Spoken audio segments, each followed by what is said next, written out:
Hi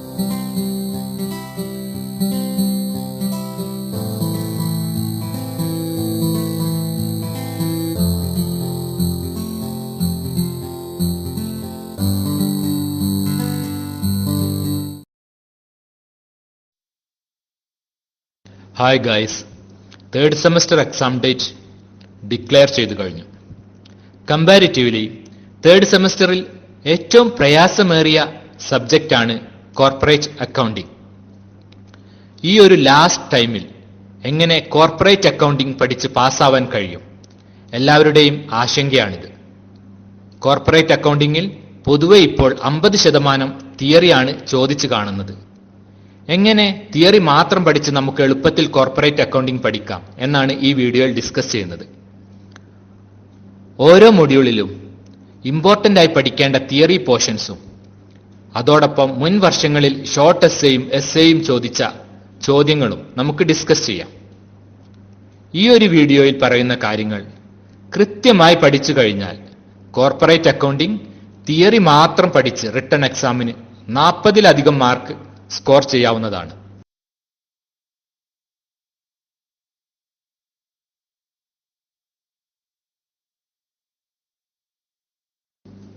Let us now go through each modules. Module 1. ഒന്നാമത്തെ മൊഡ്യൂളിൽ നമ്മൾക്ക് പഠിക്കാനുള്ളത് ഷെയർസിനെ കുറിച്ചാണ്. Shares and debentures. കഴിഞ്ഞ സെമസ്റ്ററിൽ ഫിനാൻഷ്യൽ അക്കൗണ്ടിങ്ങിൽ പഠിച്ചതിന്റെ കണ്ടിന്യൂഷൻ ആയിട്ടാണ് ഈ സെമസ്റ്ററിൽ നമ്മൾ ഷെയർസും ഡിബഞ്ചേഴ്സും പഠിച്ചത്. അതിൽ തന്നെ ഈ മൊഡ്യൂളിൽ വരുന്നത് redemption of preference shares, redemption of debentures, bonus shares, പിന്നെ buyback of shares.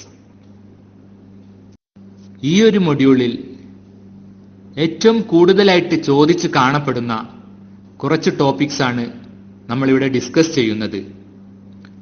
2 marks question ആയിട്ട് കൂടുതൽ ചോദിച്ചു വരുന്ന ഒരു ടോപ്പിക്കാണ് സിങ്കിങ് ഫണ്ട്, അതുപോലെ തന്നെ ഡിവിസിബിൾ പ്രോഫിറ്റ്.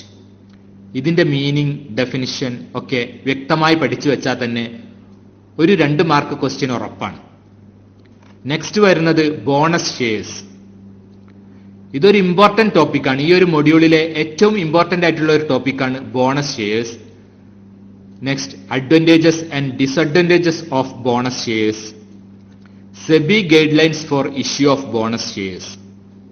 ഇത് 2 മാർക്സ് ക്വസ്റ്റ്യൻ ആയിട്ട് വരാം, ഷോർട്ട് എസ്സേ ആയിട്ട് വരാം, പിന്നെ എസ്സേ ആയിട്ട് വരാൻ ഏറ്റവും കൂടുതൽ സാധ്യതയുള്ള ഒരു ടോപ്പിക്കാണ് advantages and disadvantages of bonus shares, പിന്നെ SEBI guidelines for issue of bonus shares. ഇത് മാത്രം പഠിച്ച ഇതിന്ന് നിങ്ങൾക്ക് 2 മാർക്സ് ക്വസ്റ്റ്യൻ കിട്ടാം, ഷോർട്ട് എസ്സേ കിട്ടാം, എസ്സേയും കിട്ടാം. അതുപോലെ തന്നെ നെക്സ്റ്റ് ഒരു ഇമ്പോർട്ടന്റ് ടോപ്പിക്കാണ് difference between bonus shares and right shares.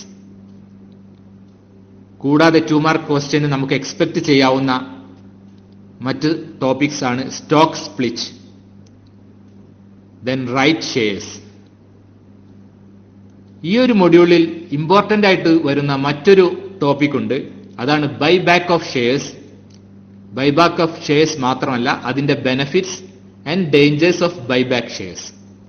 ഇത് എസ്സേ ആയിട്ട് വരാൻ സാധ്യതയുള്ള ഒരു ടോപ്പിക്കാണ്. ഇത്രയും വ്യക്തമായിട്ട് പഠിച്ചാൽ തന്നെ ഈ ഒരു മൊഡ്യൂളിൽ നിങ്ങൾക്ക് എല്ലാ തിയറി ആൻസേഴ്സും അറ്റൻഡ് ചെയ്യാൻ സാധിക്കുന്നതാണ്.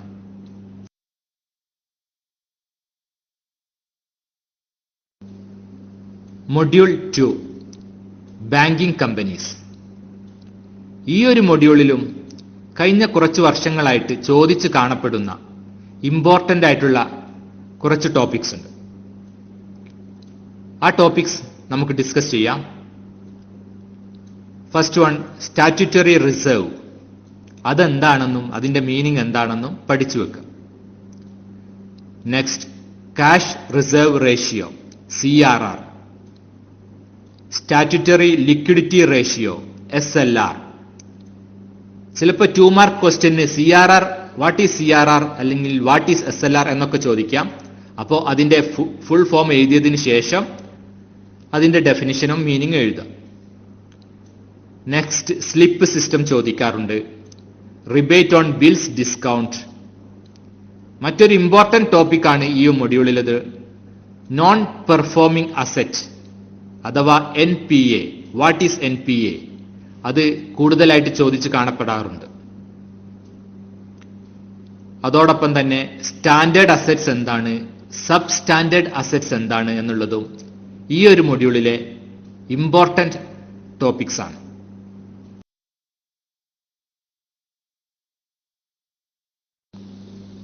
Now let's look into the module 3.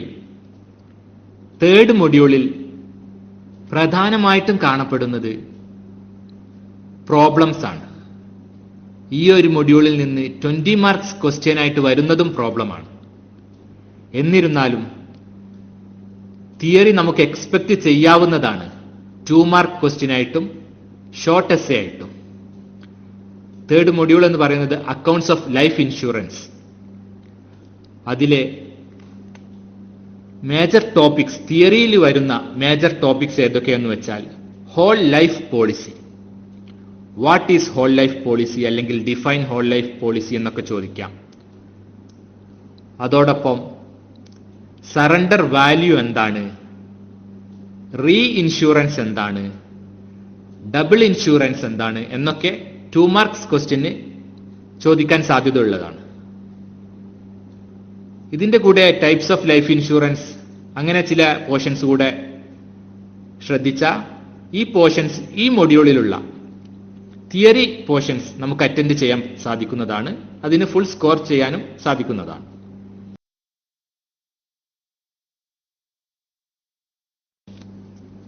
Module 4 consolidated financial statements.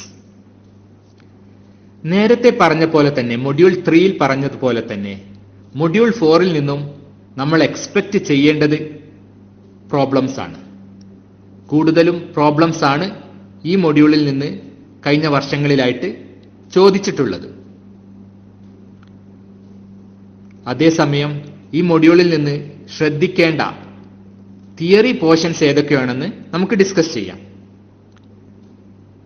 Consolidated financial statement. Consolidated financial statement എന്താണ്, അതിന്റെ ഡിസ്ക്രിപ്ഷൻ എന്താണ് എന്നൊക്കെ പ്രോപ്പറായിട്ട് നിങ്ങൾ പഠിച്ചു വെക്കുക. അതോടൊപ്പം പാരന്റ് കമ്പനി, പാരന്റ് കമ്പനി എന്താണെന്നുള്ളത് 2 മാർക്ക് ക്വസ്റ്റ്യന് ചോദിക്കാൻ സാധ്യതയുള്ളതാണ്. പാരന്റ് കമ്പനി എന്താണ് അല്ലെങ്കിൽ സബ്സിഡിയറി കമ്പനി എന്താണെന്നുള്ളത്. മറ്റൊരു ടോപ്പിക് ഈ മൊഡ്യൂളിൽ നിന്ന് കാണാറുള്ളത് നോൺ കൺട്രോളിംഗ് ഇൻട്രസ്റ്റ് NCI. അതും ഒരു ഇമ്പോർട്ടന്റ് പോർഷനാണ് ഈ ഒരു മൊഡ്യൂളിൽ നിന്ന്. ഇത്രയൊക്കെ ഇതിൽ നിന്നും നമുക്ക് തിയറി എക്സ്പെക്ട് ചെയ്യാൻ സാധിക്കും. ഇതൊരു problem related മൊഡ്യൂളാണ്.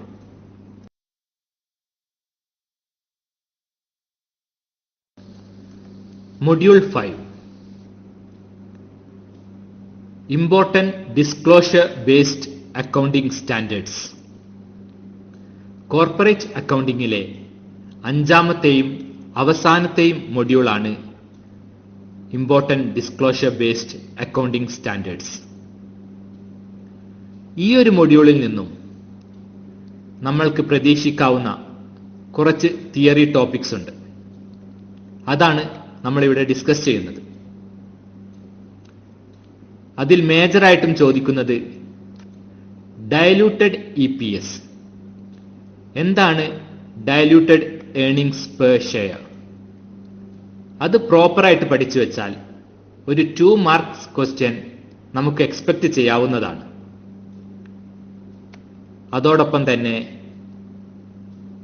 ഇന്റരിം report. What is ഇന്റരിം report, അതിന്റെ പ്രോപ്പർ ഡിസ്ക്രിപ്ഷൻ എന്തൊക്കെയാണ് എന്ന് നമ്മൾ പഠിച്ചു വെക്കുക. അതും ഈ ഒരു മൊഡ്യൂളിലെ മറ്റൊരു ഇമ്പോർട്ടന്റ് ടോപ്പിക്കാണ്.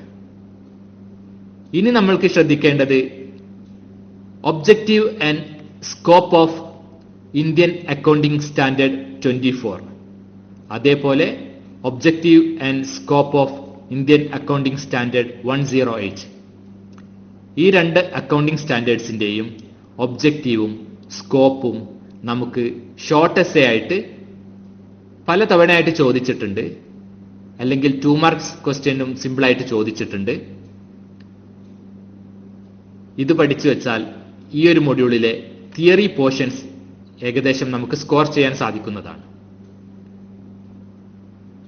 ഞാൻ ആദ്യം പറഞ്ഞ പോലെ ഈ ഒരു വീഡിയോയിൽ കൂടുതലായിട്ടും ഞാൻ കവർ ചെയ്തത് തിയറി പോർഷൻസ് മാത്രമാണ്. ഇതിൽ 50% മാത്രമാണ് തിയറി ഉള്ളത്. എന്നിരുന്നാലും ഇത് പഠിച്ചാൽ നമുക്ക് റിട്ടൺ എക്സാമിന് ഔട്ട് ഓഫ് 80 40 എങ്കിലും നമുക്ക് സ്കോർ ചെയ്യാൻ സാധിക്കും.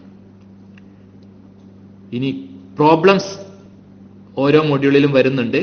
അത് നമുക്ക് പ്രോപ്പറായിട്ട് ഡിസ്കസ് ചെയ്യാം നെക്സ്റ്റ് വീഡിയോയിൽ. നിങ്ങൾക്ക് ഏത് പ്രോബ്ലംസ് ആണ്, ഏത് മൊഡ്യൂളാണ് വേണ്ടതെന്നും കമന്റ് ആയിട്ട് പറഞ്ഞാൽ അതിനനുസരിച്ച് നമുക്ക് നെക്സ്റ്റ് വീഡിയോയിൽ അത് ഡിസ്കസ് ചെയ്യാവുന്നതാണ്. എല്ലാവരും 3rd സെമസ്റ്റർ എക്സാമിന് വേണ്ടി പ്രോപ്പറായിട്ട് പ്രിപ്പയർ ചെയ്യുക. All the best.